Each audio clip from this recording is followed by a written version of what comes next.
અભય થઈને નિષ્પક્ષતાથી નિરપેક્ષ રીતે વાસ્તવિકતાનો અરીસો રૂપી સચોટ માહિતી લાવતો સત્યની સાથે અભય ટાઈમ્સ। સુરતની લીંબાડ પોલીસે 1 વર્ષ પહેલા યુવાને કરેલા આપઘાત મામલે 2 પરિણીતા સામે ગુનો દાખલ કરી તપાસ હાથ ધરી છે, તો હાલ એક પરિણીતા ઝડપાઈ છે। લીંબાડ વિસ્તારમાં રહેતા યુવાને 1 વર્ષ અગાઉ કરેલા આપઘાત મામલે 2 પરિણીતા સામે પોલીસે તપાસ બાદ ગુનો દાખલ કર્યો છે। એક પરિણીતા ઝડપાઈ હોય જ્યારે બીજી પરિણીતા ગર્ભવતી હોય પોલીસના હાથવેતમાં છે।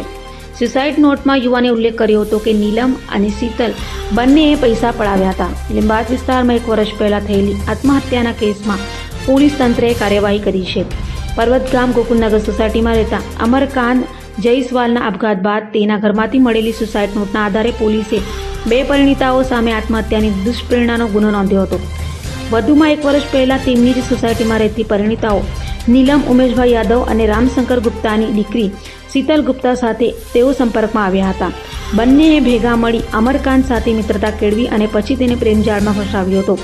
આગળ જે બંનેએ મળીને અમરકાંતને ધમકી આપી અવારનવાર રૂપિયા પડાવવાનું શરૂ કર્યું હતું।